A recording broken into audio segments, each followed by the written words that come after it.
एकवचनी क्षमा याचना आणि 3 सरण आणि 5 शील ही एकवचनी याचना गाथा झाली.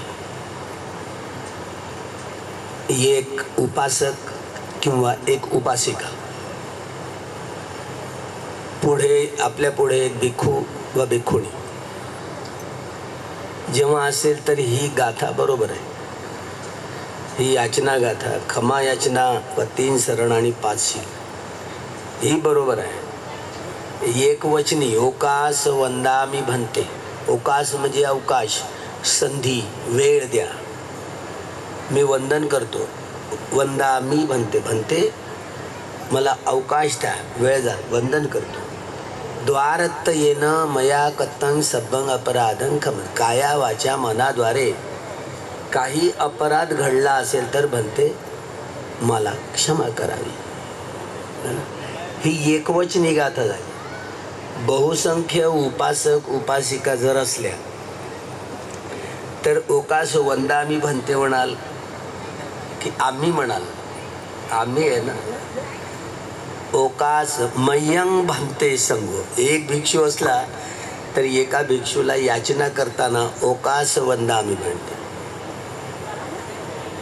एक उपासक किंवा उपासिका असल्यात, बहुसंख्य उपासक उपासिका आहेत. मह्यं म्हणजे आम्ही. ओकास मह्यं भन्ते, एक भन्ते असले तर. पण संघ असला तेव्हा संघाला याचना केली जाते आणि मग संघातले जे ज्येष्ठ भिक्षू असतात ते संघातर्फे मग 3 सरण आणि 5 शील प्रदान करतात. त्यामुळे आम्ही लिहिलेल्या पुस्तकातनं असो वा तुम्ही लिहिलेल्या पुस्तकातनं जसं लिहिलेलं आहे तसंच आपण म्हणत रडगाराण सुरू आहे. 70 उलटता येतात धर्मांतराची. पारंपरिक देशामध्ये ते म्हणताना ते कसं म्हणतात बघा. मह्यं ओकास मह्यं भन्ते संघो द्वारत्त येन मह्यं कत्तं सब्बं अपराधं क्षमथ नो. पा मे असलं ते एकवचनी शब्दाला मे असं वापरलं जातं. बहुवचनी आम्ही मह्यं ओकास मह्यं भन्ते संघो द्वारत्त येन मह्यं कत्तं सब्बं अपराधं क्षमथ नो भन्ते संघो. ही बहुवचनी क्षमा याचना झाली बरं का. द्वितीयंपी, द्वितीयंपी लिहिलेलं असलं तिथे तरी आपण उच्चारण करताना पाली शब्दांचा संधी विग्रह करून वाचन करावं लागतं. द्वितीयंपी असलं, द्वितीयंपी तृतीयंपी जरी असलं तर तती यवर अनुस्वार देऊन द्वितीय यवर अनुस्वार देवी ह्रस्व पीला अलग काढायचं. द्वितीयंपी तृतीयंपी. ज्यामुळं संधी विग्रह करून वाचन करण्याची परंपरा आहे, शुद्ध परंपरा आहे. म्हणून बहुसंख्य उपासक आणि उपासिका असताना याचना क्षमा याचना आता जी सांगितली तशी म्हणावी लागेल. नवीन पुस्तकांमध्ये हा सुधार करावा लागेल, कारण ती सवय झाली आपल्याला. आम्ही म्हणतो त्यावेळेला 3 सरण आणि 5 शील ग्रहण करतोय ना, त्यावेळेला त्याची उद्देशपत्रिका माहिती होत नाही आपल्याला. पारंपरिक देशामध्ये ती कशी ग्रहण केली जाते. 3 सरण आणि 5 शील ग्रहण करण्याची याचना गाथा बहुसंख्य उपासक आणि उपासिका असतात त्यावेळेला ते कसं म्हणतात बघा. माझ्याकडे लक्ष ठेवा. ओकास मह्यं भन्ते संघो. भिक्खू संघाने आम्हाला अवकाश द्यावी, अवकाश द्यावा, वेळ द्यावी. कसं कशासाठी. संसारवट्ठ दुःख तो मोचनार्थाय निब्बाणं सच्चीकरणर्थाय. या संसार चक्रातनं मला सुटका करून निर्वाणाचा साक्षात्कार करण्यासाठी भन्ते संघांनी बरं का काय करावं. इमं 3 सरणेन सद्धीं पंचशीलं धम्मं याच्या मी नाही आहे, याच्या आम्ही आम्हाला. 3 सरणेन सद्धी पंचशीलं धम्मं याच्या अनुग्रहं कत्वा. अनुग्रह कर. शीलं देथ नो भन्ते संगो. हे बहुवचनी याचना गाथा अशी म्हणावी लागते. तिची उद्देश पत्रिका जाहीर झाली बरं. कसं संसारवट्ट मह्यं भन्ते संगो. संसारवट्ट दुःख तो मोचनाथाय निब्बाणं सच्चीकरणताय. या संसार चक्रातल्या सर्व दुःखातून मुक्ती मिळवण्यासाठी आणि निर्वाणाचा साक्षात्कार करण्यासाठी म्हणते संघांनी आम्हाला 3 सरणासहित 5 शील प्रदान करावे. बरं का, अशी आम्ही याचना करतो. आता कळलं 3 सरण आणि 5 शील कशासाठी ग्रहण केले जातात. सर्व या संसार चक्रातनं सुटका करून घेण्यासाठी, सर्व प्रकारच्या दुःखातून सुटका करून निर्वाणाचा साक्षात्कार करण्यासाठी बनते संघांनी आम्हाला 3 सरणासहित 5 शील प्रदान करावे असं अनुग्रहण करू याचना करतो. आता अर्थ कळला. 3 सरण आणि 5 शील कशासाठी ग्रहण केलं जातं. उद्देश पत्रिका जाहीर होते. ती मूळ त्रिपिटकामध्ये असं आहे. आता आपल्याला 60 आता आहे, हळूहळू 70 उलटत आहे धर्मांतराची. ऑक्टोबर आला की 70 उलटली समजाय. पण ती सवय आम्हालाही झाली, तुम्हालाही तशी. आता हे बोलावं लागतं, नाईलाज आहे. मोठे मोठे भिक्षू यावर लक्ष देत नाही. म्हणजे बाहेर देशात गेल्यानंतर त्या जरी अनपढ असल्या उपासक उपासिका तरी ते याचना करताना अशा म्हणतात बरं का. माझी जेवढी पंचायत झाली, माझ्या भिक्षू जीवनाला 10 वर्ष झाली ना, तर कठीण चिवरदानाची ते कसं ग्रहण करायचं मलाच पाठ नव्हती. किती पंचायत झाली विचार करा. माझ्या भिक्षू जीवनाला 10 वर्ष झाली आणि एका अर्हत भंतेंच्या सहवासात ध्यान करायला मिळालं बरं का, वर्षावास करायला मिळालं. तिथल्या उपासक उपासिका 3 सरण 5 शील ग्रहण करताना हे मी आता म्हणून घेतली ना, तुमच्याकडून आता म्हणून घेणार आहे. ते अशी बहुवचनी ही गाथा म्हणायची. फटकन स्मरण होत होतं ना, आपण कुठे चुकतोय म्हणून, तुम्ही कुठे चुकताय म्हणून. हे बोललं नाही तर चूक तशीच राहत जाईल. जाणकार जे माणसं असतील मग ते आपल्याला हसतील, असं होऊ नये म्हणून प्रत्येक शब्द कुठला कसा वापरायचा. भगवंतांनी धम्मपटिसंहिता, अर्थपटिसंहिता, निरुत्तिकपटिसंहिता, पटिभान पटिसंहिता या 4ही पटिसंहिता ज्ञानाच्या आधारावर एकेका अक्षराची उकल करून सांगितली. एकेका शब्दाचा, एकेका स्कंदाचा तर परिपूर्ण पद्धतीने त्यांनी बोधी ज्ञानाला आत्मसात करण्याच्या, संबोधी ज्ञानाच्या आधारावर एकेका शब्दाची, एकेका स्कंदाची व्याख्यात करून धम्मासहित, स्वभावासहित, अर्थासहित, निवृत्ती म्हणजे व्याकरणाच्या साऱ्या प्रक्रिया पूर्ण करत आणि पटिभान पटीच्या समुत्पादाच्या साऱ्या कड्यांची सोडवणूक करत तथागतांनी धम्म अख्खा तो भगवता धम्म अशा रीतीनं धम्म सुवाख्यात, सुस्पष्ट, परिपूर्णता त्यांच्या स्पष्टतेमध्ये असायची. म्हणून भगवंताचा हा सद्धम्म स्वतःमध्ये एक एक शब्द एक एक घडत गेले, एक एक स्कंद ते प्रतिपादन करत गेले. त्यांचा एक एक धम्मस्कंद स्वतःमध्ये एवढा परिपूर्ण आणि परिशुद्ध आहे. परिपूर्ण परिशुद्ध. आपले कुठल्याही विषयातले कुठलेही वैज्ञानिक जरी असले आणि त्या वैज्ञानिकांना विचारायचं, जगात काही परिपूर्ण गोष्ट असते का, काही परिशुद्ध गोष्ट असते का, विशुद्ध गोष्ट असते का, ते नकारते. जगात परिपूर्ण असं काहीच नसतं असं म्हणून मोकळे होतात. ते हे चिंतनमय ज्ञानाची ही प्रोसेस आहे, प्रक्रिया आहे.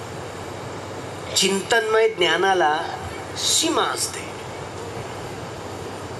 म्हणून एकही वैज्ञानिक श्रोतापन्न, सकदागामी, अनागामी अर्हत तर खूप दूर राहिलं. कुठला तरी वैज्ञानिक श्रोतापन्न झाल्याचं ऐकताय का तुम्ही? नाही ना. ही वैज्ञानिक दृष्टी ही लोकीय दृष्टी आहे. ती लोकोत्तर ज्ञानापर्यंत पोहोचवत नाही. आणि भगवान बुद्धांनी अनुसंधान केलेली ही संबोधी ज्ञानाची दृष्टी ऐका,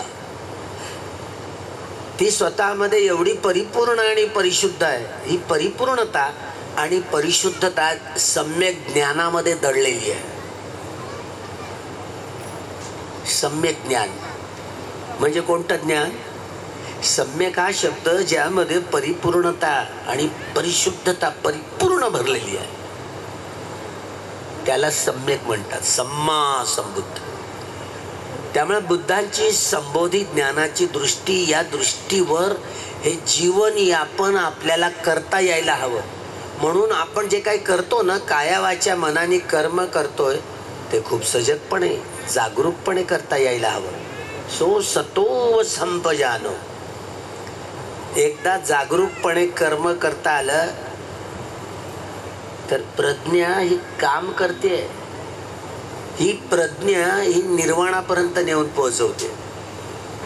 वैज्ञानिक दृष्टी लोकोत्तर ज्ञानापर्यंत निर्वाणापर्यंत नाही पोहोचवत. वैज्ञानिक दृष्टी ही लोकीय दृष्टी आहे, ती बदलणारी दृष्टी आहे. एखाद्या वैज्ञानिकांनी एखाद्या विषयावर संशोधन केलं, दुसरा एखादा वैज्ञानिक त्याच विषयावर संशोधन करत समोरची मतं मांडत असतो. नवीन मांडलेली मतं आपल्याला ग्रास्प करावी लागतात, आत्मसात करावीच लागतात, नाईलाज होऊन जातो आपला. पुढे या प्रवचनात गोष्टी येतील ह्या का बा? संबोधित ज्ञानाची दृष्टी, या दृष्टीनं आपण कसं काया वाचा मनाने कर्म करायचं हे पुढे प्रवचनात येईल. जे मला 10 वर्ष माझ्या सांगितलं ना, 10 वर्ष भिक्षू जीवनाला झाली होती तरी मी कोरा कंगाल होतो. बघ आता मीच कोरा कंगाल होतो. 10 वर्ष ज्याच्या भिक्षू जीवनाला झालेली आहे, तर तुमचं काय? तुम्ही किती अंगठे बहादूर असाल बघा, विचार करा बरं. बुद्धी तरी आहे काय तुम्हाला? तेव्हा आता आमच्याकडे येऊन आमचीच बुद्धी काढली. केवढी जखम केली गेली सांगा बरं. म्हणजे आमच्याकडे येऊन आमचंच भोजन करून आमचीच बुद्धी काढली. आता आली की नाही जवळची गोष्ट आहे काय बुद्धी? केवळ बुद्धीच्या जोरावर शोतापन्न सकदागामी अनागामी अर्हत्व नाही प्राप्त करतायत. बोधी ज्ञानाच्या जोरावर. ही बोधी मिथ्या नाही, ती सम्यक आहे. म्हणून संबोधी ज्ञान. आणि संबोधी ज्ञानाच्या आकलनाची ही किमया अजून तुम्हाला गढता आली नाही, आत्मसात करता आली नाही, ज्यामुळं बुद्धाच्या मार्गाने एक पाऊल देखील तुम्हाला टाकता आलं नाही. आता म्हणून तुम्हाला म्हटलं बुद्धी आहे का?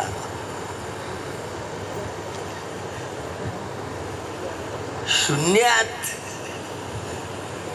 धर्मांतराची ही 70 उलटून गेली तरी कोणाच्या चित्तात येत नाही. आम्ही असो की तुम्ही, आपण जे बोलतोय वाणी बोलतोय, ते वाणी समजण्यासाठी देखील 70 उलटली धम्मक्रांतीची, तरी आपण खूप मागासलेले आहोत धम्माच्या क्षेत्रात. हे मागासले पण हे आपल्याला निर्वाणापर्यंत पोहोचू देत नाही, ह्या बाधा ठरतात. त्यामुळे बारीक सारीक ज्या गोष्टी असल्या तरी त्या गोष्टीची परिपूर्णता आपल्यामध्ये निर्माण करण्यासाठी, घडवण्यासाठी, समजण्यासाठी लय हुशार अवेअरनेस असला पाहिजे, जागरूकता असली पाहिजे.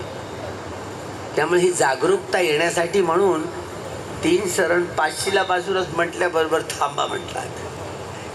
ही एकवचनी गाथा झाली, याचना गाथा, क्षमा याचना गाथा आणि 3 शरण 5 शिला. आता बहुवचनी म्हणायची, जोडायचे हात. ती आमची माय मावली, तिच्या डोक्यावर हा काहीतरी जड आहे वजन, तर डोक्यावरचं ते खांद्यावर ठेवून द्यायचं, असं खांद्यावर. आत्ता किती छान झाले बरं का. ते डोक्यावरचं ओझं असतं ना, ते खांद्यावर ठेवून द्यायचं. आत्ता जमलं, छान झालं. म्हणजे डोक्यावर काही वेट वजन नसलं पाहिजे. हा काही रेडिओ नाही डबल मुख्य समाचार देणार आहे. एका क्षणाची बेहोशी आपल्याला ज्या ज्ञानाच्या गोष्टी आहेत त्या श्रवण करू देत नाहीत. दुर्लभ हो धम्म श्रवण, दुर्लभ आहे धम्म श्रवण करणं. त्यामुळे ही दुर्लभता सुरुवातीपासून आपण 3 शरण आणि 5 शिलाची याचना जी ग्रहण करण्याची केलेली आहे ती एकवचनी आहे. संघ ज्या वेळेला मंचावर असतो तर अशी. आता जोडा हात सगळ्यांनी.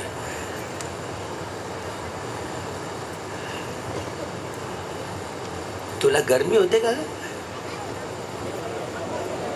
तुला गरम होते का? असं आता खांद्यावर ठेव. आत्ता जमलं. आता जोडा हात. तेव्हा तुम्ही पालथी मारून बसलेले आहे. गुडघ्यावर बसायचे. ज्यांना बसताच येत नाही गुडघ्यावर त्यांच्यासाठी माफ आहे, त्यांच्यासाठी सूट आहे. पण ज्यांना गुडघ्यावर बसता येतं गुडघ्यावर बसून याचना करायची. दोन्ही हात जोडायचे. डोळे टकाटक पाहत राहिले तर मन भटकतं. टकाटका पाहत राहिले तर मन भटकतं. इकडे लक्ष गेलं तर मन भटकतं. मन भटकायला नको म्हणून डोळे लावून घ्यायचे. दोन्ही ओठ सध्या बंद करायचे बरं का. मी जसं म्हणतो तसं आपण म्हणायची याचना गाता कशी.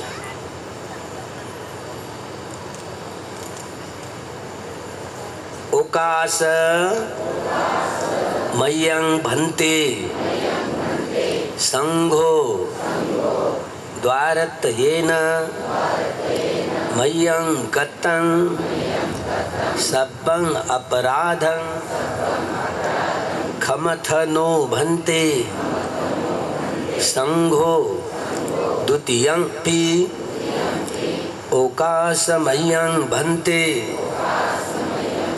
संघो द्वारतयेन मय्यं गतं सब्बं अपराधं खमथनो भन्ते संघो तृतीयंपि ओकास मय्यं भन्ते संघो द्वारतयेन मय्यं गतं सब्बं अपराधं खमथनो भन्ते संघो मय्यं भन्ते संघो संसारवट्ठ दुःख तो मोचनार्थाय निब्बाणं सच्चीकरणार्थाय इमं तिसरणेन सद्धिं पंचशीलं धम्मं याचाम अनुग्रहं कृत्वा शीलं तेथनो भन्ते संघो द्वितीयंपि मय्यं भन्ते संघो संसारवट्ठ दुःख तो मोचनार्थाय निब्बाणं सच्चीकरणार्थाय इमं तिसरणेन सद्धिं पंचशीलं धम्मं याचाम अनुग्रहं कृत्वा शीलं तेथनो भन्ते संघो तृतीयंपि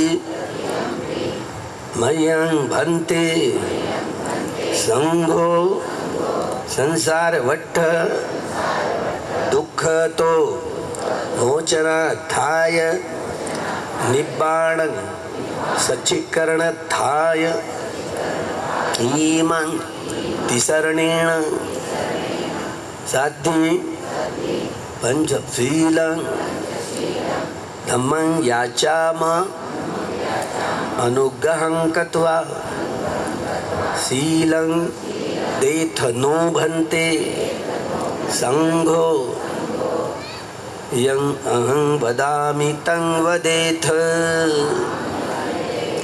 नमो तस्स भगवतो अरहतो सम्मा सम्बुद्धस्स.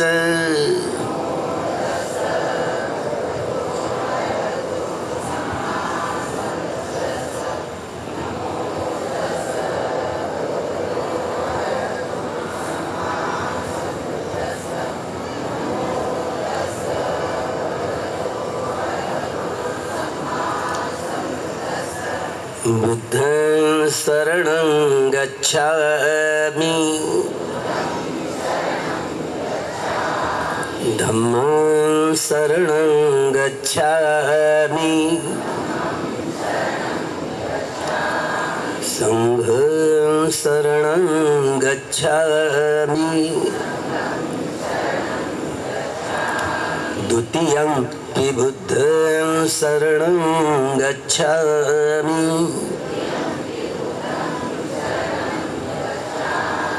द्वितीयं पि धम्मं शरणं गच्छामि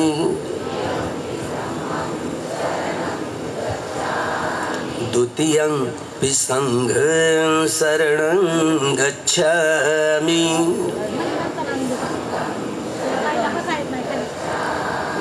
तृतीयं पि बुद्धं शरणं गच्छामि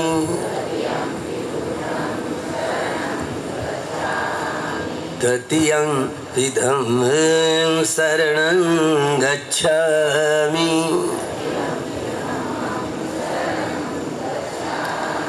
तृतीयं पि संघं शरणं गच्छामि शरणं शरणागमनं निठितं पाणातिपाता वेरमणि सिक्खापदं समादयामि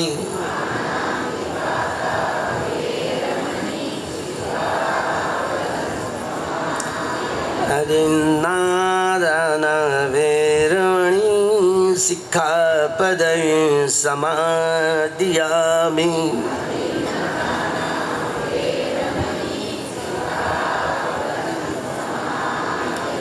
आमेषु मिथ्याचारा वेरमणि सिक्खापदं समादयामि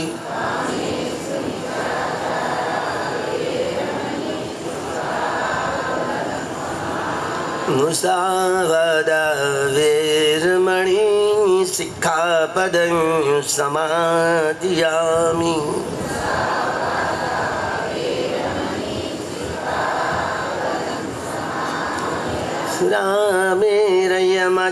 रामेरयमज्जपमादत्ताना वेरमणि सिक्खापदं समादयामि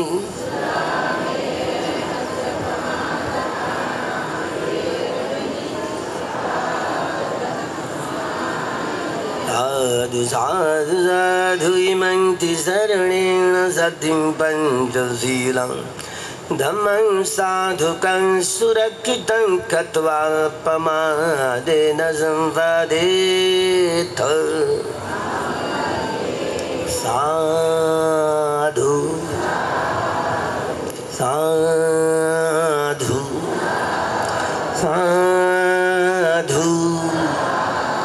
अरहं बुद्धं नमामि वंदन कर धम्मं नमामि संघं नमामि सुखी आता पालथी मारून बस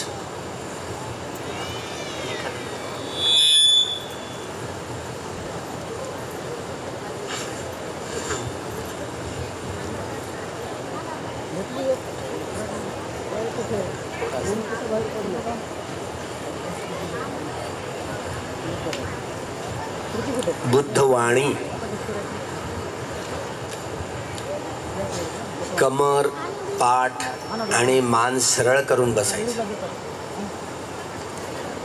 कमर पाठ जसं बसता येईल तसं बसायचं सुखपूर्वक पण कमर पाठ आणि मान सरळ करून बसायचं दोन्ही डोळे मिटायचे ज्यांच्या डोळ्यावर चष्मा आहे चष्म्याचं काही काम नाही आहे डोळे लावल्यावर चष्मा काढून ठेवायचा सुरक्षित ठेवायचा कोणाच्या धक्क्याने तुटायला नको डोळे आहेत काय झालं सुरक्षित चष्मा आपल्या खिशात टाकून ठेवायचा सुरक्षित ठेवायचा दोन्ही डोळे लावायचे आणि ध्यान करताना दोन्ही ओठ बंद करून ठेवायचे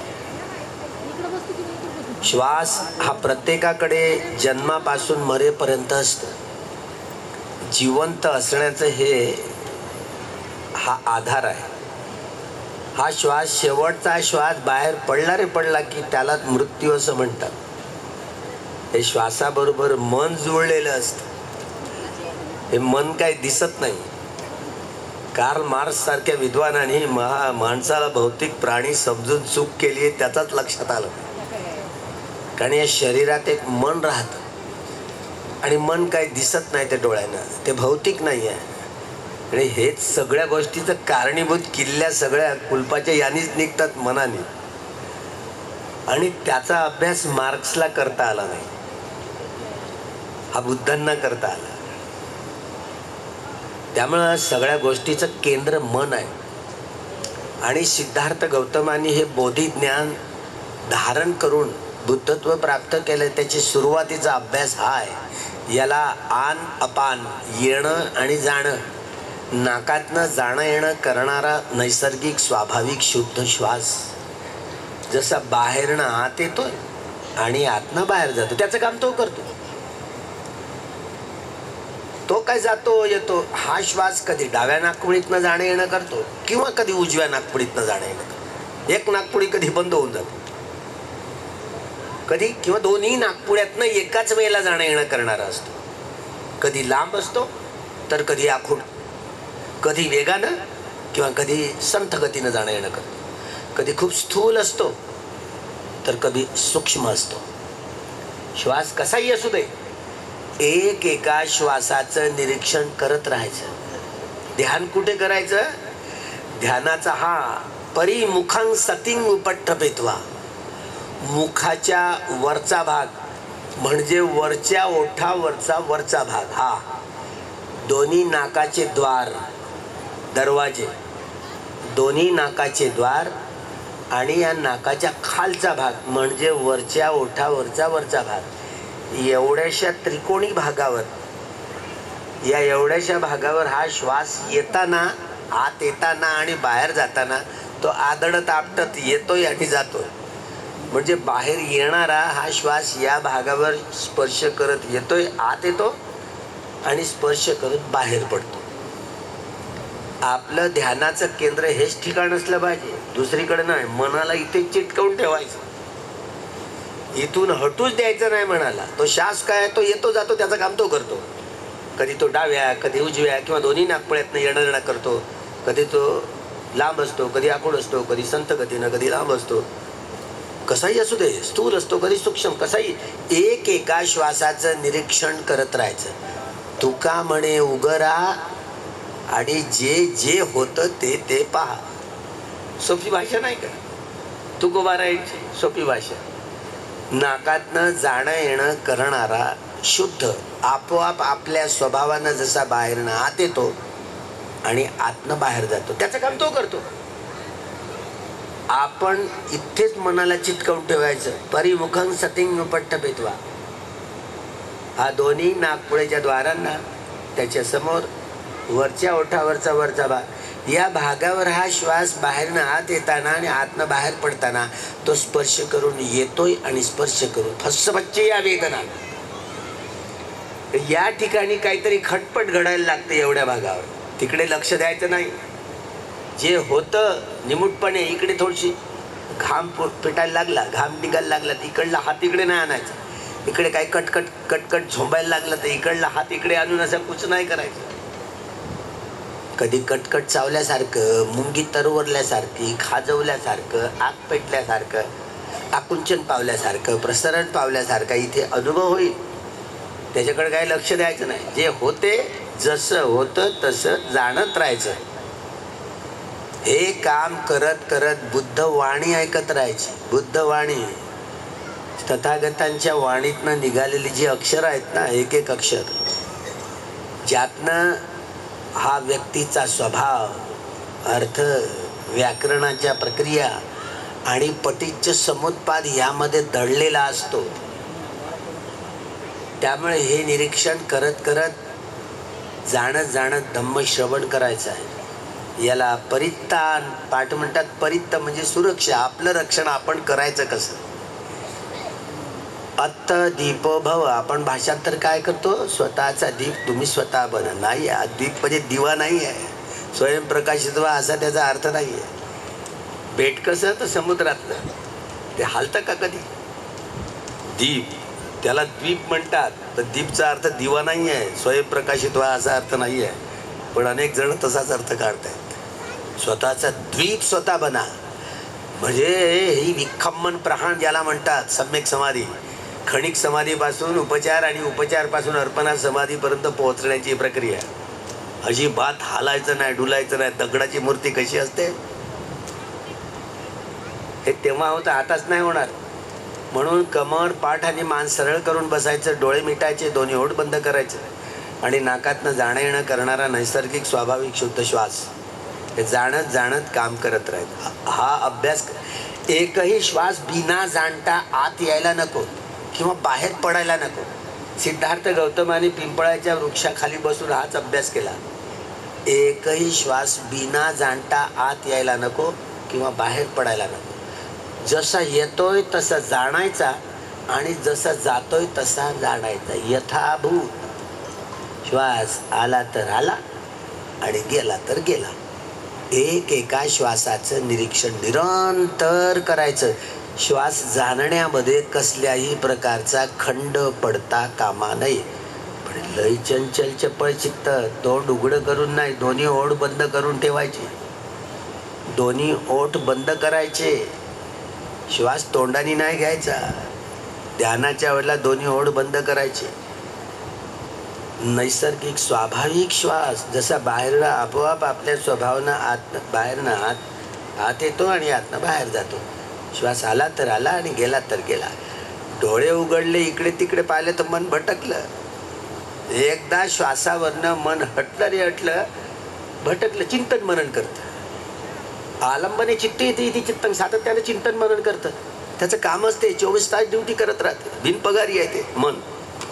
म्हणून या चंचल चपळा सैराटासारखं 10 दिशेनं भटकतं. या चंचल चपळ मनाला भटकलं, चिंतन मनन करायला लागलं, फटकन लांब श्वास घ्यायचा आहे आणि परत नैसर्गिक स्वाभाविक श्वासावरच काम करत राहायचं. श्वास आला तर आला आणि गेला तर गेला. मी सुत्त पठण करतो. वारंवार मन भटकेल तेव्हा व्याकुळ व्हायचं नाही, बेचैन व्हायचं नाही. एक परत लांब श्वास घ्यायचा आणि पुन्हा नैसर्गिक स्वाभाविक श्वासावरच काम करत राहायचं.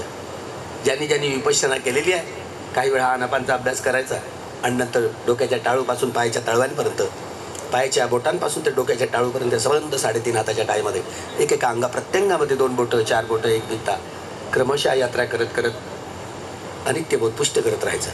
दुःखबोध पुष्ट करत राहायचं. अनित्यबोध पुष्ट शांत चित्ताने एकाग्र चित्ताने काम करत करत सुत्त पठण श्रवण करायचं.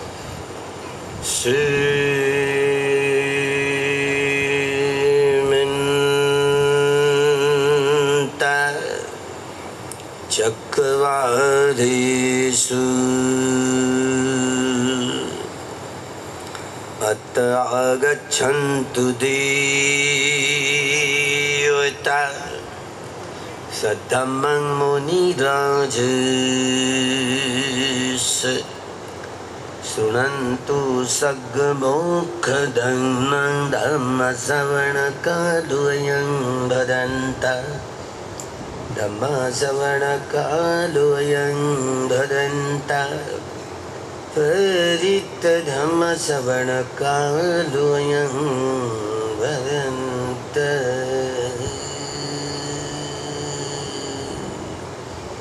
नमो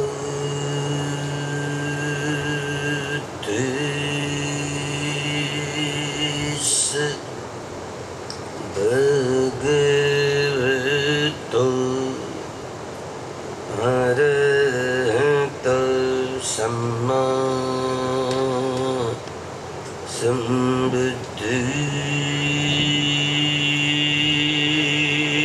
सम्बुद्धिस्स।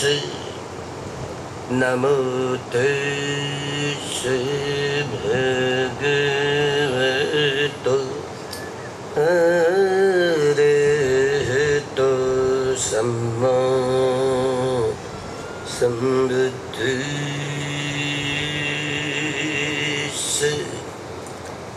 नमो तस्सै भगवतो अरहतो सम्मा सम्बुद्धिस्स। हे संता संत चित्ता ती शरणं शरणा लोकंधरीवा भूमा भूमाच देवा गुणगण गणाव्यवटा सर्वकालं एते आयन्तु देवा वरकनकमये मेरुराजे वसन्तु सन्तु सन्तु सहितुं मुनिवरवचनं सौतुमग्गं समग्ग सोत उमग्गं समग्ग सोत उमग्गं समग्ग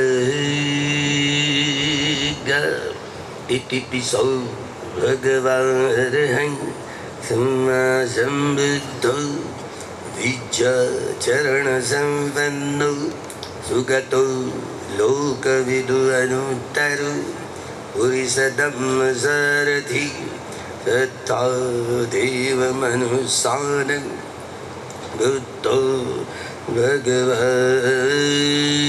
भगवति सुअख्यातो भगवता धम्मो सन्दिठिको अकालिको देहि पस्सिको औपनैको पश्चात्तं वेदितव्यो विनियोहीति सुपटिपन्नो भगवतो सावकसङ्घो उजुपटिपन्नो भगवतो सावकसङ्घो न्यायपटिपन्नो भगवतो सावकसङ्घो सामीचिपटिपन्नो भगवतो सावकसङ्घो यं इदं चत्तारि पुरुषयुगानि अद्धै पुरुषपुद्गला एष भगवतो सावकसङ्घो आहुणेय पाहुणेय दक्षिणेय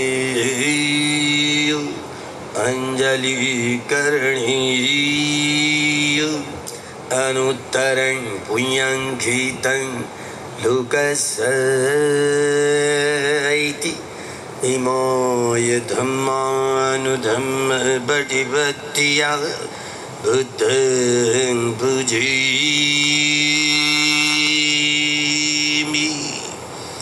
धम्मं पूजयामि संघं पूजयामि इमस्मिन् होति इदं होति इमस्मिन् न होति इदं न होति इमस्मिन् उपादा इदं उपजति इमस्मिन् निरोधा इदं निरुज्यति अविद्यावच्चया संखारा संखारवच्चया विज्ञानं विज्ञानवच्चया नामरूपं नामरूपवच्चया सलायतनं सलायतनवच्चया भस्सवच्चया वेदना वेदनावच्चया तन्हा तन्हावच्चया उपादानं उपादानवच्चया भव भववच्चया जाति जातिवच्चया जरा मरणं शोकपरिदेव दुःखदो मनुष्यप्रयासा सम्भवन्निति एवं गीतस्य केवलस्य दुःखखण्डस्य समुदयो होतीति अविद्या यत्त्वैव शेषविरागनिरोधा संखारनिरोधो संखारनिरोधा विज्ञाननिरोधो विज्ञाननिरोधा नामरूपनिरोधो नामरूपनिरोधा सळायतन निरोधो सळायतन निरोधा वत्स निरोधो वत्स निरोधा वेदना निरोधो वेदना निरोधा तन्हा निरोधो तन्हा निरोधा उपादान निरोधो उपादान निरोधा भव निरोधो भव निरोधा जाति निरोधो जाति निरोधा जरा मरणं शोक परिदेव दुःखदो मनुष्यपायासा निरुध्यन्ति एवं गीतस्य केवलस्य दुःखखण्डस्य निरोधो होति। अनेक जाति संसार संधावि संगनिविसं गहकारकं गवि संतु दुःख जाति पुनः पुनः गहकारकं दिद्धोसि पुनः गेहं न कहसि सपाति फासुका भग्गा गहकूटं विसंखितं विसंखारगतं चित्तं तन्नादं खयं अच्छगति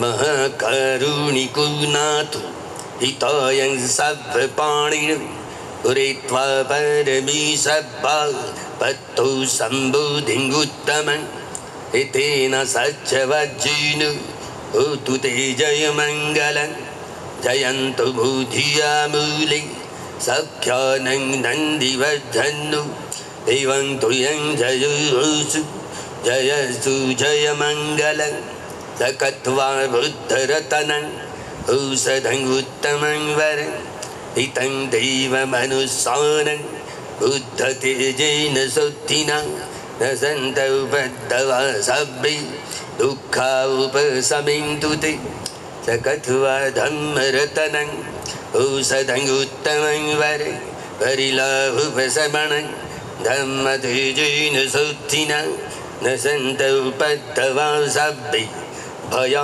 उपशमयन्तु ते सकत्वा सङ्घरतनं औषधं उत्तमं वरं बहुणीय बहुणीय सङ्गतेजेन शुद्धिना न सन्तौ बद्धवा सभ्ये रोगा उपशमयन्तु ते यं किञ्चिरतनं लोके विज्जति विधपुथु रतनं बुद्धधर्मसङ्घसमं नत्थि तस्मा सोत्ति भवन्तु ते नत्थि मे शरणं अय्यं बुद्धो धम्मो सङ्घो मे शरणं वरं हितेन सच्चवज्जेन भवतु ते जयमङ्गलं सद्विद्धियो विवज्जन्तु तद्भरोगो शोको दुःखो भयो उपद्रवो विनश्यतु मा ते भवतु अन्तराय सुखी दीर्घायुको भवतु सर्वमङ्गलं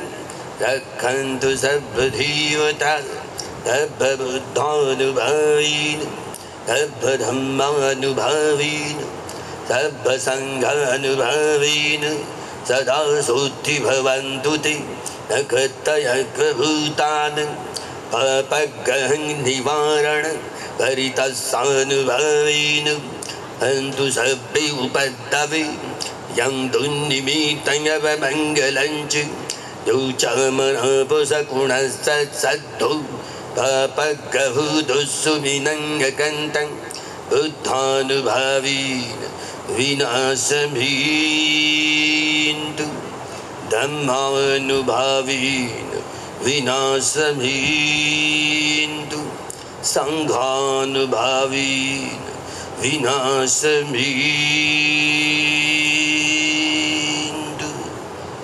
यस अनुभवतु यक्ष नैव दस्यन्ति भीषणं यं हि जीवाणु युञ्जन्तु रतिं दिवं हतन्दितौ सुखं सुभक्तिशुद्धौ च पापं किञ्चिन् भजति एवम् आदिगुणोपेतं परितं तं भणामहि करणीयं कुशलेन यन्तं सन्तं पदं तक्कौजु च सुजु च सुवचु च समुदहनतिवाणि सन्तु सको च सुवरु च अपकृचौ च सल्लौकौति सन्तीन्द्रियौ च निपको च अपगब्बकुलेषु अननगितौ न च कृतं समाचरि किञ्चित् एनमेयं परिरुपवतीयं सुखिनो वा खेमिनो हुन्तु सर्वे सत्ता भवन्तु सुखितत्ता एकविचिपाणुततीतसावान् कावरावयनवशैसा दीघावायि महन्ताव मच्छिमारस्कणुकथूल दिट्ठावायि वदिट्ठा एच दूरे वसन्ति विदूरे भूतावसम्भवे शिव सर्वे सत्ता भवन्तु सुखितत्ता एकजिवाणभूतातीतसाव अवरावनवशेषा दीघावायि महन्ताव मच्छिमारस्कणुकथूल दिट्ठावायि वदिट्ठा एच दूरे वसन्ति विदूरे भूतावसम्भवे शिव सर्वे सत्ता भवन्तु सुखितत्ता न परुवरं निकुभ्रीत नातिगयैतृकत्तच्छिनकञ्चिं व्यवरु सरावटिगसंयं नय्यमय्यस्य दुःखमिच्छेय माता यथा धियं वृत्तम् आयुषारिकवृत्तम् अनुरक्षे एवंपि सर्वभूतेषु मानसं भावये अपरिमाणं भीतं च सर्वलोकस्मिन् मानसं भावये अपरिमाणं बुद्धं गरुचतुर्यं च असम्बाधं अवेदं असवर्तं दिट्टं चरं निषिन्नो स यानो यावतस्य विगतं युद्धो एतं सतिं अदिष्ठेय ब्रह्ममेतं विहारयितुराहु तेज अनुपगम्भ शीलवादस्सर्हीनसम्पन्नो कामेषु विनिर्गीतं न हि जातु गब्बसेयं पुनरीतेन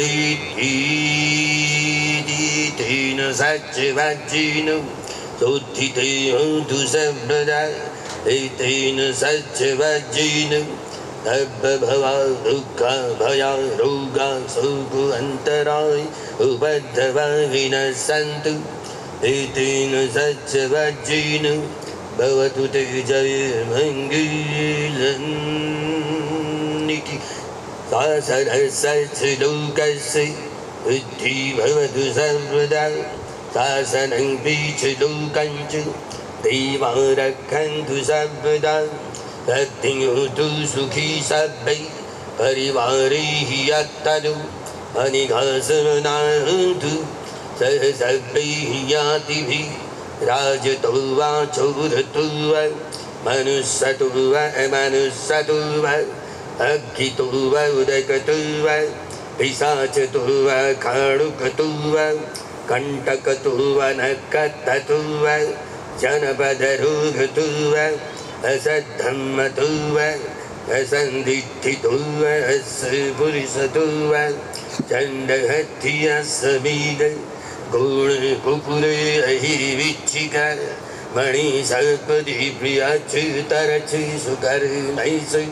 यज्ञं रक्षं सादिः नानाभयतो वा नानारोगतो वा नाना उपद्रवतो वा सभ्यारक्षं गह्नन्रक्षिमस्मिन् दिशभागे सन्ति भूतमहिद्धिका देवी तङ्गनुरक्षन्तु आरोग्येन सुखेन च दक्षिणस्मिन् दिशभागे सन्ति देवामहिद्धिका देवी तङ्गनुरक्षन्तु आरोग्येन सुखेन च पश्चिमस्मिन् दिशभागे सन्ति नागामहिद्धिका देवी तङ्गनुरक्षन्तु आरोग्येन सुखेन च उत्तरस्मिन् दिशभागे सन्ति यक्षमहिद्धिका देवी तङ्गनुरक्षन्तु आरोग्येन सुखीनाचे दुःख पत्ताचे दुःख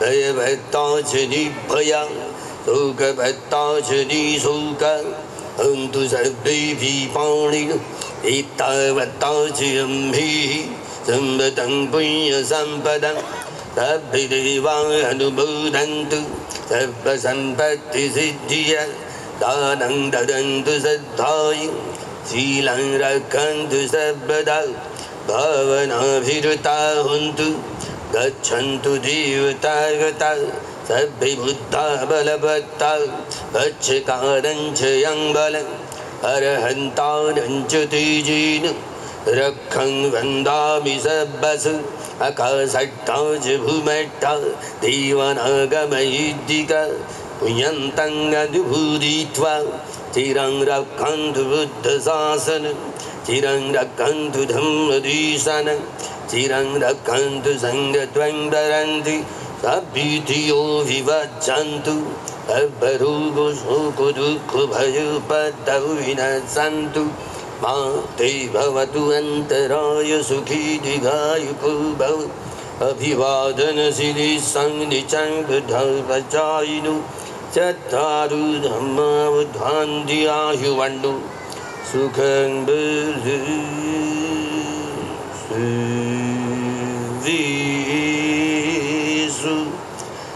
चक्रालेषु यक्षादेवाच ब्रह्मणो यम्भिकतं पुण्यं सर्वसम्पत्तिसाधकं रवितं अनुमोदित्वा समगाशासनिरता प्रमादरहिता हन्तु अर्कासु विशेषतु पुण्यभागमिदं च यं समं ददामकारितम् अनुमोदन्तु तं सभि मेदिनी तदु सखी के भवतु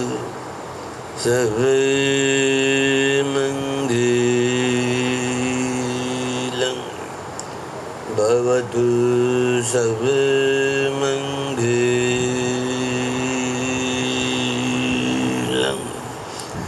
भवतु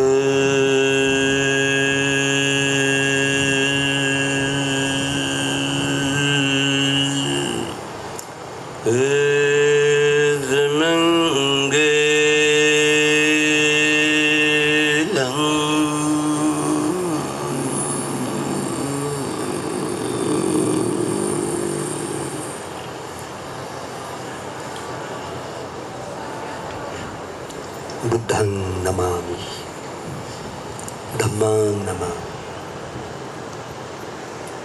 संघं नमामि सुखी हो मंगलो. हे आपलं रक्षण आपण कसं करायचं त्याचा जो उपदेश याला परित्तदेशना म्हणतात. हे भगवंताचा जी पाली भाषेमध्ये सगळ्या भाषेची जननी पाली आहे. पाली पालयती ती पाली, जिचं रक्षण केलं जातं. स्वतःचं रक्षण करण्यासाठी जी भाषा वापरली जाते तिला पाली म्हणतात. एकाच बुद्धांची नाही, जेवढे जेवढे सगळेच भूतकाळातले जेवढे सम्यक संबुद्ध होऊन गेले त्यांनी आपली धम्मदेशना पाली भाषेमध्येच प्रसवली. जे पुढे पुढे भविष्यात येणारे जेवढे सगळे सम्यक संबुद्ध आहेत ते देखील आपली भाषा आपल्या उपदेश पाली भाषेमध्येच कथन करणार आहेत. डॉक्टर बाबासाहेब आंबेडकर येणारे बुद्ध होणार आहेत का? आर्य मैत्री बुद्ध होणार आहेत का? नाही म्हणते. ही भगिनी लय हुशार आहे, हिला खूप सारं कळतं बरं का. नाही म्हणते.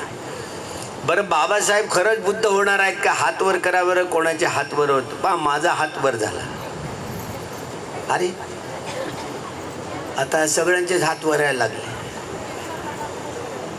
बोधिसत्व म्हणतो ना आपण, बोधिसत्व बुद्धत्व प्राप्त करण्याचा संकल्प करणारा प्राणी सत्व.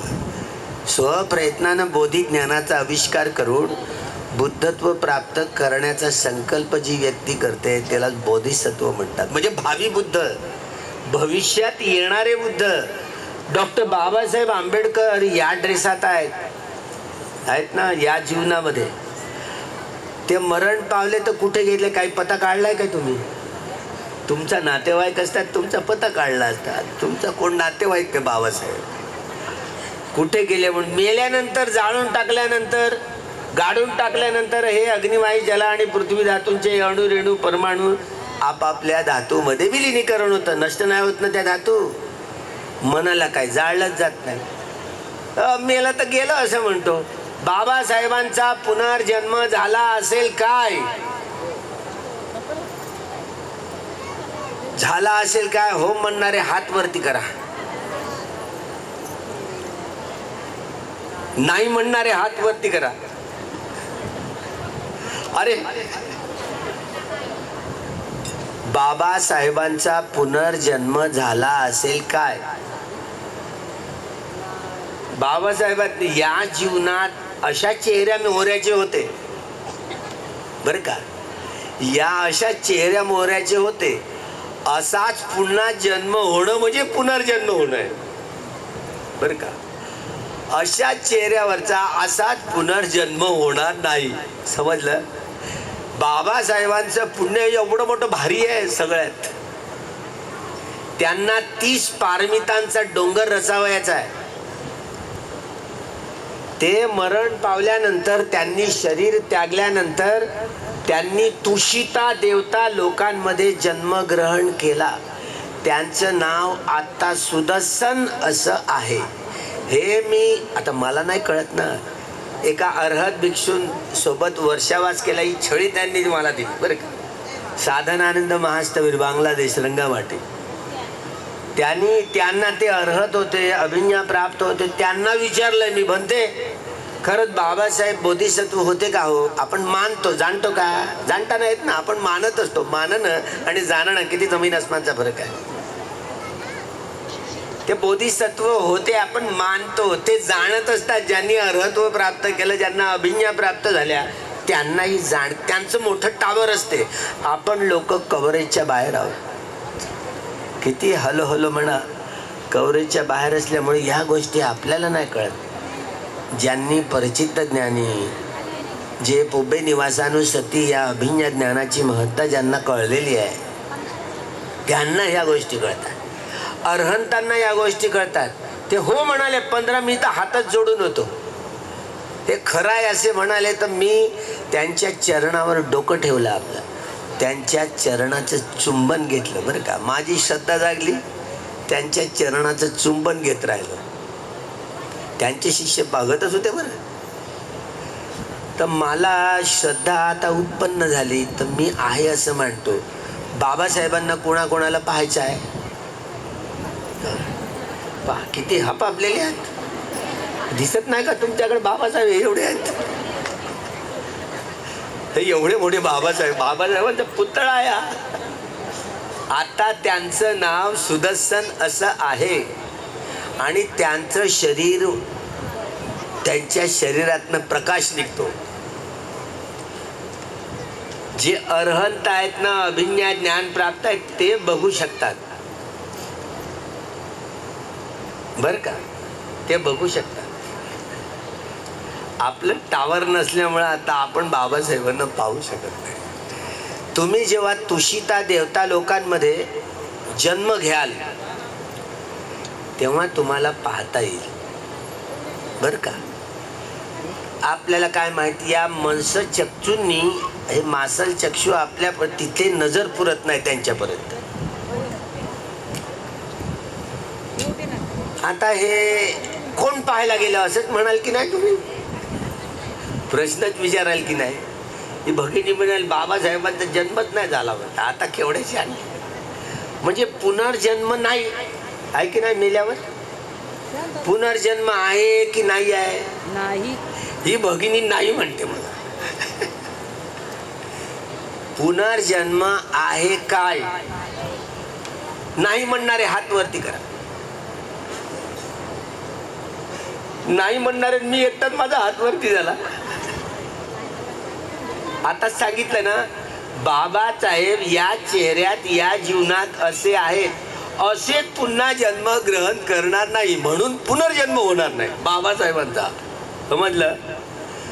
म्हणून भगवान बुद्धांनी पुनर्भव असा शब्दप्रयोग वापरलेला आहे.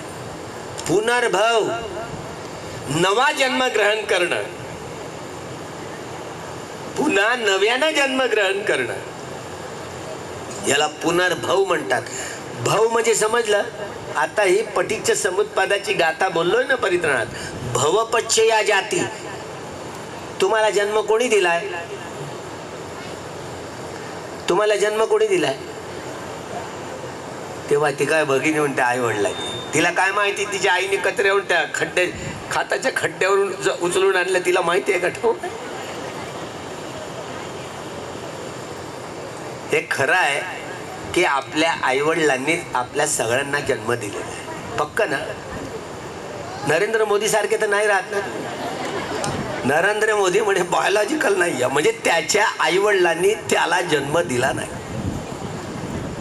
समजत आहे? काय मॅसेज जाईल जगाला? काय जाईल मॅसेज? म्हणजे त्याच्या आईवडिलांनी त्याला जन्म दिला. कोणी दिला? देवानं दिला म्हणते. तुम्हाला देवाने जन्म दिला का? नाही ना. त्याला देव तो स्त्रीलिंगी होता की पुल्लिंगी होता की नपुंसकलिंगी होता हे माहिती नाही. मनुस्मृतीत वाचतोय की नाही आपण? मनुस्मृतीमध्ये मत्स्य पुराणामध्ये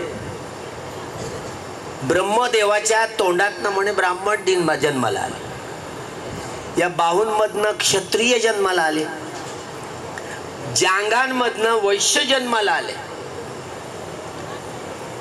आणि पायामधनं शूद्र जन्माला आले.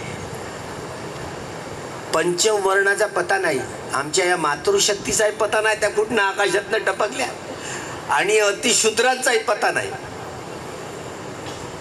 आता तो ब्रह्मदेव पुलिंगी आहे की स्त्रीलिंगी आहे की नपुंसकलिंगी आहे आपल्याला माहिती कळायला मार्ग नाही आहे.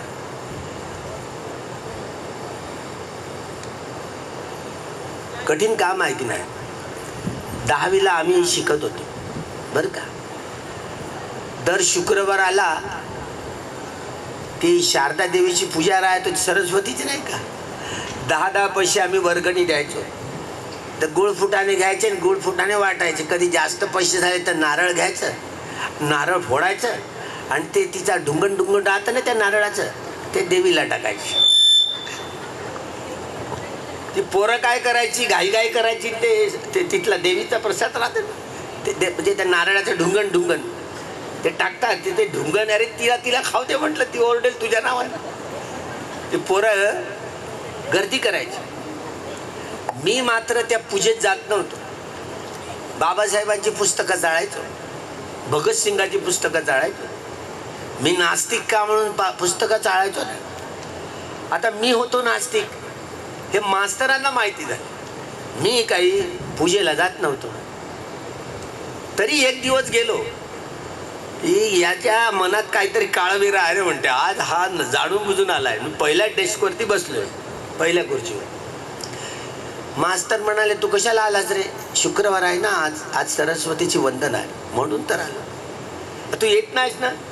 आज यावंसं वाटलं म्हणून आलो. आणि पोरांनी वंदना बोलले. मी चुपचाप, मी काहीच बोललेलं नाही, काहीच नाही बोलले. मास्तर म्हणाले पोरांनो, मास्तर म्हणाले, पोरं म्हणायला लागली. मी तू गप आहेस रे, तू का बरं बोलत नाहीस? मी नाही बोलत. त्यांनी आणली छडी. अजूनही ओळख आहे बरं, एवढा मार मारला. बरं म्हणतोय म्हणताय म्हण. मला डेस्कवर उभं केलं बरं का, कान पकडायला लावले. म्हणतो तू म्हण आता सरस्वती. मी काय म्हणालो? जय देवी जय देवी जय देवी जय सरस्वती बाई, आणि तुला बायको केल्याशिवाय राहणार. म्हणजे तिचा नवरा झाल्यावर देव विद्येचा देव वडील नाही का? पहा माझं चित्त काय म्हणते बघा. म्हणजे तिचा जर नवरा बनलो, मला विद्येचा देव म्हणते. तो मास्तर ना अशी रडायचं नाही, माझ्या मनात ठरवून घेतलं. खूप मास्तर जोडायचे आम्हाला, खूप मारायचे. बिलकुल रडायचं नाही, असू नाही द्याय. मारलं दम येतपर्यंत मास्तरांनी मारलं बरं का. छडीवरी छडी. चल तुला हेडमास्तरांकडे घेऊन जातो. गेले हेडमास्तरांकडे. आणि त्या दिवशी समग्र वाङ्मय मी आणलंच होतं वर्गात. महात्मा फुले समग्र वाङ्मय वाचा, त्यामध्ये सापडेल. वर्गात आणलंच होतं मी, वाचनच करत होतो बरं का. त्यामध्ये ब्रह्मदेवाने आपल्या पुत्रीला जन्म दिला. तो कसा दिला त्याचं त्याला ठाऊक, आपल्याला काय माहिती. त्यांनी म्हणे सरस्वती नावाच्या मुलीला जन्म दिला. आता ती स्त्रीलिंगी आहे ब्रह्मदेव की पुलिंगी आहे, कोणता लिंगी आहे काय माहिती नाही, पण त्यांनी सरस्वती नावाच्या मुलीला जन्म दिला. आणि तिच्याकडेच गुटर गुटर पाहू लागला. पहा याची नजर कशी वाकडी आहे. त्या मुलीकडेच गुटर गुटर पाहू लागला. एफस्टीन फाईल मधला दिसतो तसा, दिसताय तसा अंदाजच. तिच्याकडे पाहू लागला. तिचे डोळे, तिचे कान, आणि तिलाच बायको करून टाकलं बघा. ब्रह्मदेवानी आपल्या मुलीशी व्यभिचार करून सत्यनारायणाला जन्म दिला. हा सत्यनारायण म्हणजे दुसरा तिसरा कोणी नसून तोच मनु होय. झालं काय माहित? हा सत्यनारायण दुसरा तिसरा कोणी नसून तोच मनु आहे. पहा, हे महात्मा फुले सांगू लागले. मला हेडमास्तर काय नेलं, कान पकडायला लावल्या, बैठकी मोजायला लावल्या बरं का. 50 बैठका झाल्या, 50 बैठका माराव्या लागल्या. काय हेडमास्तरांना तक्रार केली, सर हा ना सरस्वतीची देवीची यांना खूप वंदना चांगली करता येते. म्हण रे म्हणे आता. अशी काडी उद्गारली मास्तरांनी. म्हण रे म्हणे आता, म्हणणं म्हणे आता कशाला लाजतो. मी कशाला लाजणार आहे. मी बोलू लागलो, जय देवी जय देवी जय सरस्वती बाई, तुला बायको केल्याशिवाय राहणार. तो मास्तर बामन आहे ना, तो एवढा माझ्याकडे टकटक बघतच राहिला. तुला तुझ्या हे मनात का बरं आलं रे म्हणे. देवीचा आवाज, सरस्वती देवीचा नवरा झाला तर विद्येचा देव होईल नाही का म्हटलं. आणि घटना अशी झाली, 10वीला आम्ही 187 मुलं होतो. पहिली बॅच आमची 75ची न्यू कोर्स, 10+2+3 पहिली बॅच. आणि 2 वर्ग होते 10वीचे, 187 मुलं होतो आम्ही.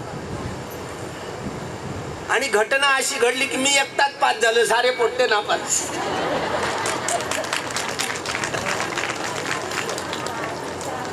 मी मेरिटचा स्टुडंट, मी पहिला येईल यासाठी मी तयारी करून पेपर असेच सोडवले आणि नुसते बाउंड्रीवर पास झालो. मला किती माहिती होत नाही. 272 बाउंड 36.72 हे कोण मार्क्स आहेत का. एकटाच पास झालो, फक्त पासिंग मार्क्स आहेत. मी फॉर्म भरण्यासाठी चाललोय की रिॲडमिशन घ्यायची, पुन्हा ॲडमिशन घ्यायची, मेरिटमध्ये यायची. तर रिझल्ट लागलाय तिकडे पास. एकटाच पास झालो. तर गावातल्या लोकांनी, सरपंचांनी हा एकटाच पास झाला म्हणून गावातल्या लोकांनी सत्कार केला.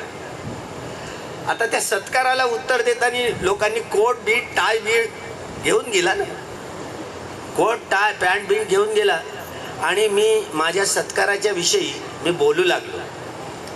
ही पोरं सरस्वतीची पूजा करून गुळफुटाने वाटत होते म्हणून हे फेल झाले. मी अभ्यास केला म्हणून पास झालो.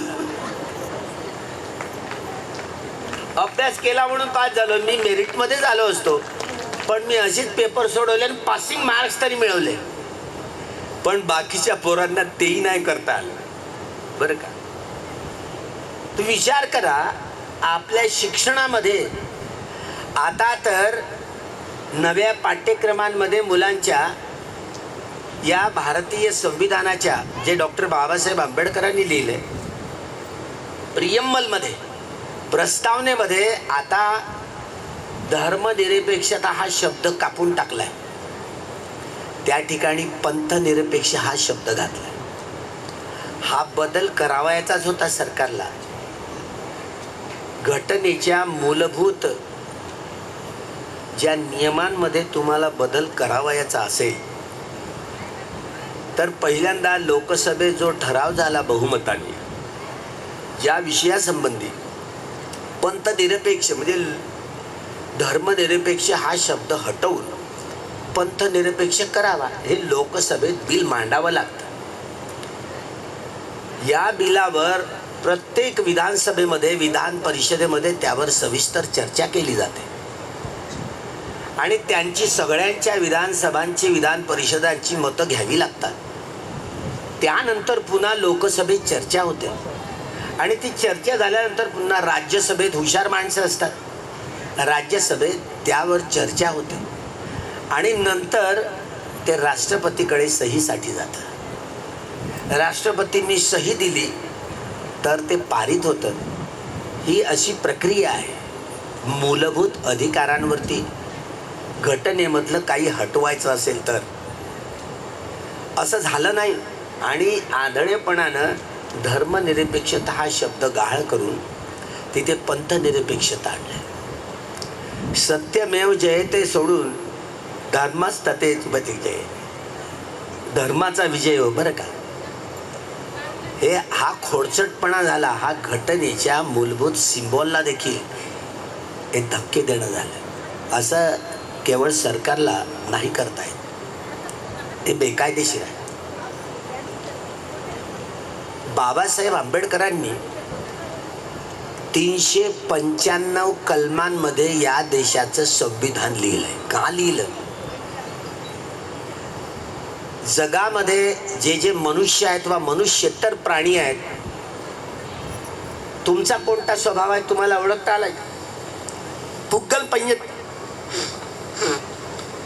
त्रिपिटकाचा भाग. मागच्याच वर्षी मी म्यानमारला जाऊन आलोय. म्यानमारला 42,000 त्या त्रिपिटकाच्या घरामध्ये संगमरवरी स्लेट मोठ्या मोठ्या पाट्या आहेत आणि त्या पाट्यांवरती त्रिपिटक लिहिलेलं आहे. भगवंतांच्या वाणीतनं 84,000 धम्मस्कंद प्रसवले. एका धम्मस्कंदावर एक प्रवचन बरं का. भगवंतांच्या वाणीतनं 82,000 धम्मस्कंद प्रसवले. त्यामुळे 82,000 धम्म प्रवचन तथागतांची. 2,000 धम्मस्कंद हे अरहंतांच्या वाणीतनं प्रसवलेले. हे 2,000 धम्म प्रवचन हे बुद्ध धम्म संघांच्या गुणांची परिपूर्णता परिशुद्धता स्पष्ट करण्यासाठीचे. इतिपिसो भगवा इत्यादी इत्यादी भगवंताचे बुद्ध वंदनेमधले 9 गुण. या बुद्ध वंदनेतल्या 9 गुणांमध्ये बुद्धांच्या 9 गुणांमध्ये धम्म साठवलेला. स्वाख्यातो भगवता धम्मो संदिट्टिको इत्यादी इत्यादी हे धम्माचे 6 गुण आहेत. या धम्माच्या 6 गुणांमध्ये धम्मच साठवलेला आहे. सुपटिपन्नो उजुपटिपन्नो इत्यादी 9 गुण. संघाचे हे 9 गुण आहेत संघवंदनेमध्ये. या संघाच्या 9 गुणांमध्ये धम्मच साठवलेला आहे. बघा आता, म्हणजे बुद्धांच्या गुणांमध्ये धम्माच्या गुणांमध्ये संघाच्या एकूण 24 गुणांमध्ये धम्मच साठवलेला आहे. आणि बुद्ध धम्म संघाच्या या 24 गुणांचं व्यक्तीकरण नीट ऐका. बुद्ध धम्म संघाच्या 24 गुणांचं व्यक्तीकरण म्हणजे सम्यक संबुद्ध होतं. एकेका गुणामध्ये एवढी परिपूर्णता आणि परिशुद्धता आहे, म्हणून तिचं वाचन करताना तिचं आचरण करताना, आचरण करणं म्हणजे व्यवहारात सैद्धांतिक आणि व्यावहारिक पक्ष धारण करून धम्मवान धम्मवती बनणं होय. धम्मचारी धम्मचारिणी बनणं होय. धम्मचारी धम्मचारिणी म्हणजे ज्यांनी आर्य सत्याचा साक्षात्कार केलेला आहे. तुम्ही आर्य सत्याचा साक्षात्कार केलेला आहे काय? हे बघा, 70 उलटली. धम्मक्रांतीची 70 वर्ष उलटत आहेत, तरी तुम्ही कोरे कंगाल. आणि आम्ही कोरे कंगाल. बरं, आमच्यामध्ये तरी काही दिसतं का? आमचे मोठे मोठे जुने भिक्षू आनंद भदंत आनंद कौशल्याय. आम्ही लॉ कॉलेजला होतो. भदंत आनंद रूसला गेले होते, रशियाला. त्यांचं लॉ कॉलेजमध्ये प्रवचन होतं पटीच्य समुत्पादावरच. आम्ही ऐकायला गेलो होतो. आता ज्या ओळी बोलल्या ना पटीच्यम, इमस्मिंग अथी इमस्मिंग होती इदंग होती, इमस्मिंग ना होती इदंग ना होती, इमस्मिंग उत्पादा इदंग उपज्जति, इमस्मिंग निरोधा इदंग निरुच्यति. अविद्या अपचया संखारा कड्या सुरू होतात. भगवंतांनी पटीच्य समुत्पाद हा तिरंग्यावर जो चौथा रंग बाबासाहेबांनी गाळलाय की नाही, धम्मचक्र, या 4 रंगी झेंडा आहे.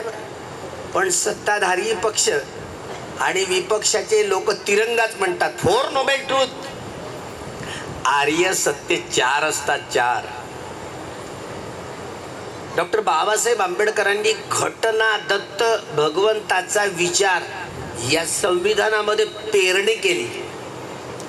न्याय, स्वातंत्र्य, समता आणि बंधुभाव, रक्ताचा एकही थेंब न सांडता समतामूलक जीवन पद्धती म्हणजे लोकशाही. ही एवढी लोकशाहीची सबळ व्याख्या जगातल्या कुठल्याच राज्यशास्त्रज्ञांना करता आलेली नाही. हे प्रियंबल मध्ये न्याय, स्वातंत्र्य, समता आणि बंधुभाव, मी माझे गुरु भगवान बुद्धांपासून उचललेली ही मूल्य आहेत, मानवी मूल्य. या धम्मचक्राचा अर्थ तुम्हाला माहिती आहे का? तुमची संसद आंधळी, लंगडी, बहिरीत, तिला मारलाय लखवाती झाली मुकी.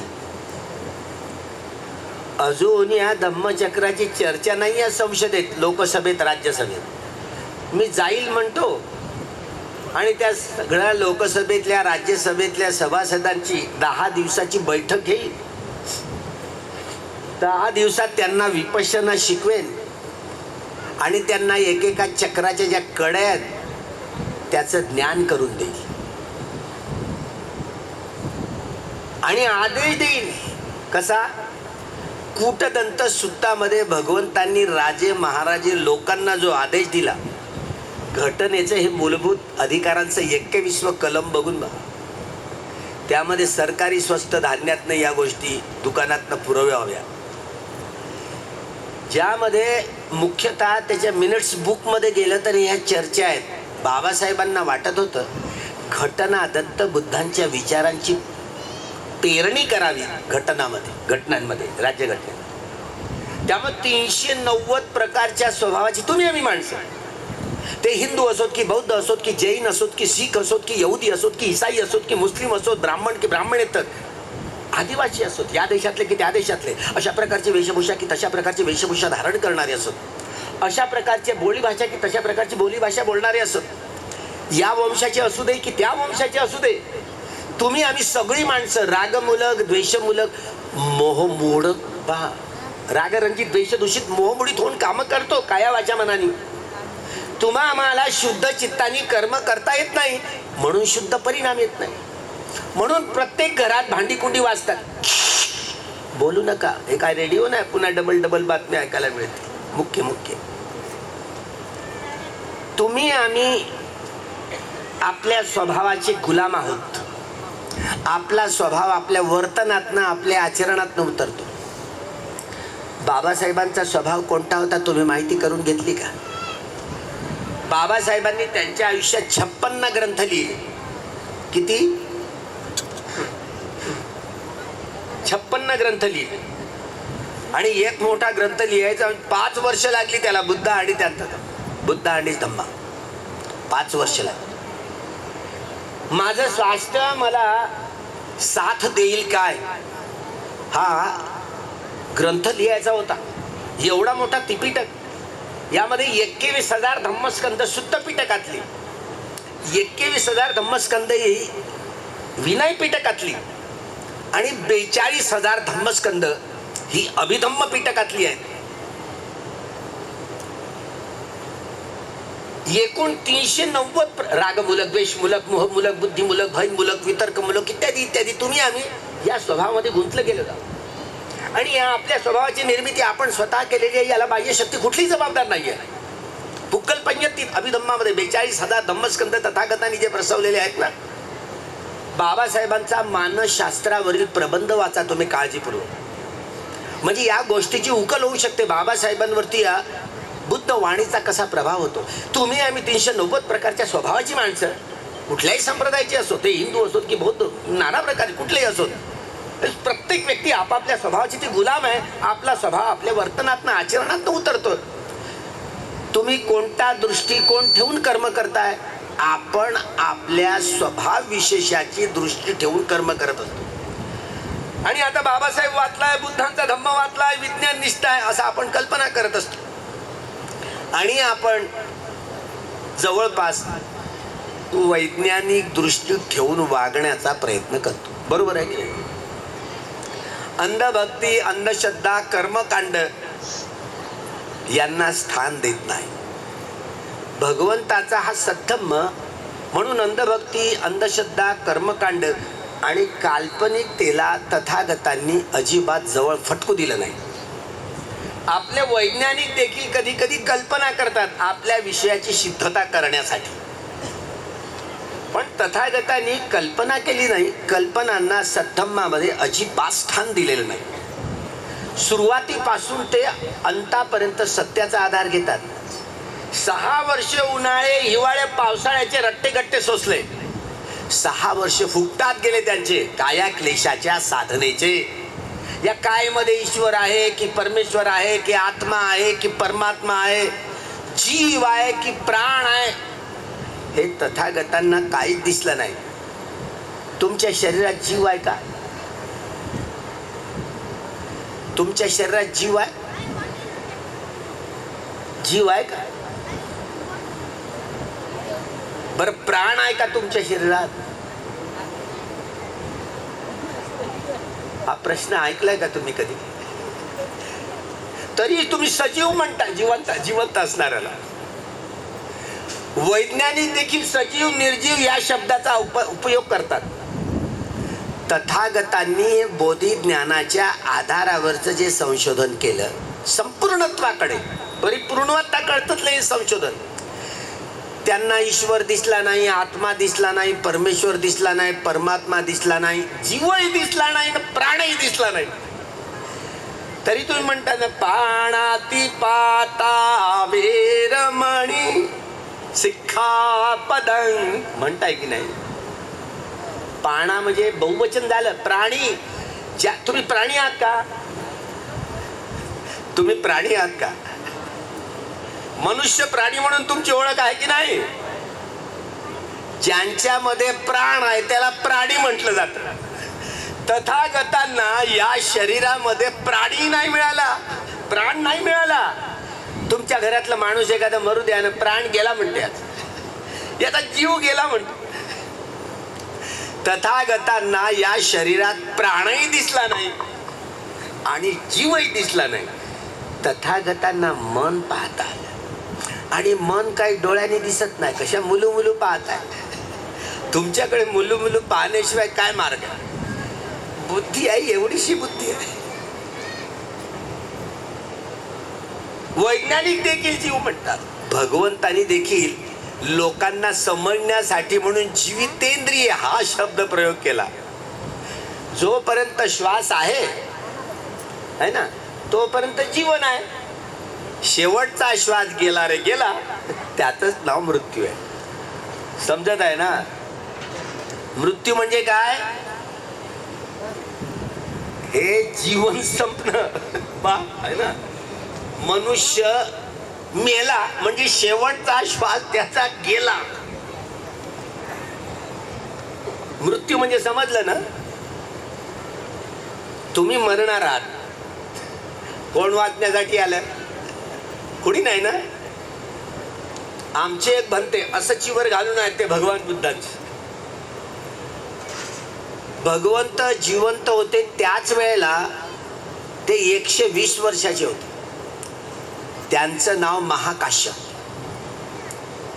गुरपा पहाडी, झारखंड, बिहार. ते तिथे वरती राहायचे गुफेत. गुरपा पहाडी. महाकाश्यप राजकुमार होते. महाकाश्यप चमकणारच चिवर घालायचे. महाकाश्यप एक दिवस गेले भगवंताकडे आणि म्हणाले, भगवंता, हे असं तुकड्या तुकड्यांचं चिवर, हे तुमचं चिवर मला द्या आणि माझं हे चमकणारं चिवर तुम्ही घ्या. भगवंत विचार करतात, हे चिवर सांभाळण्याची ताकद, सांभाळण्याचं बल या भिक्षूमध्ये आहे काय? ते आपल्या बोधी नेत्रांनी पाहतात आणि आपलं हे चिवर जे असतं ते महाकाश्यपांना देतात आणि त्यांचं जे चमकणारं चिवर आपण ग्रहण करतात. अजूनही तुम्ही बुद्धगयेला गेला असाल ना, एकेका मिनिटाला ते चमकणारं चिवर लोक खूप दान देत असतात. मिनिटाला ते बदलत असतं. म्हणजे तुम्ही दान दिल्यानंतर मी प्रत्यक्ष भगवंताला हे चिवर दान देते असा भाव होतो मनात, आहे ना. मूर्तीत बुद्ध असतो का? म्हणजे मी भगतसिंगाचे पुस्तकं वाचून एवढा निगरगड झालो होतो. तुम्ही हात तरी जोडताय बुद्धाला, मूर्तीला. मी ते नव्हतं करत. फुलं पुष्प ठेवणं, अगरबत्ती मोमबत्ती लावणं माझ्या डायरीत बसत नव्हतं. कट्टर निरीश्वरवादी होतो. तुम्ही हात तरी जोडता, मी हातही जोडत नव्हतो. मूर्ती पूजेवर माझा विश्वास नव्हता. बाबासाहेबांचा तरी होता का? नव्हता ना. तरी एक घटना घडली. बाबासाहेबांनी भगवान बुद्धांची मूर्ती काय आणली नव्हती. शेवटी मूर्ती नागपूरला मिळेल या विचारात होते, पण मूर्ती काय मिळाली नाही. शेवटी म्युझियम मध्ये मूर्ती आहे आणि रात्री 12 वाजता ती मूर्ती बोलवली बरं का म्युझियम मधून. बाळासाहेब खेड त्यावेळेला बंबई राज्याचे मुख्यमंत्री होते. त्यांना तार केली आणि म्युझियम मधून ती मूर्ती रात्री 12 वाजता आणली. गुरु चंद्रमणी आणि त्यांनी सुत्त पठण केलं. अष्टधातूंची मूर्ती ती अजूनही चिचोलीमध्ये ठेवलेली आहे. एवढी मूर्ती जी मंचावर ठेवली होती धर्मांतर, या धम्मक्रांतीच्या वेळेला नागपूरच्या पवित्र दीक्षाभूमीवर. बाबासाहेब उठले आणि त्या मूर्तीजवळ गेले. मोडेन पण वाकणार नाही, कोणाच्याही पुढे झुकणार नाही. बाबासाहेब बोलणं आहे ना, ऐकताय ना. मोडेन पण वाकणार नाही, कोणाच्याही पुढे झुकणार नाही. भगवान बुद्धांच्या मूर्ती पुढे ते झुकले. ते वाकले, पण वाकले की नाही, झुकले की नाही. मोमबत्ती प्रज्वलित केली. पत्रकार मात्र पाहत होते. अरे आता कबीरपंथी माणूस, कबीरपंथ्यांना या मूर्तीपूजेवर विश्वास नाही. बाबासाहेब आंबेडकरांनी मोमबत्ती कशाला जाळली, त्या मूर्तीला कशाला वंदन केलं? आता निरीश्वरवाद्याचा पिंड आहे. बाबासाहेबांनी मोमबत्ती लावली आणि आपला माथा त्या मूर्तीच्या भगवंताच्या चरणावर टेकला. झुकले की नाही? तुम्ही झुकता की नाही? मी झुकताना पाहिलं की नाही? मी झुकायला लागलो, पण झुकत नव्हतो मी अगोदर. मी उलटा प्रश्न विचारायचो की मूर्तीत बुद्ध आहे का?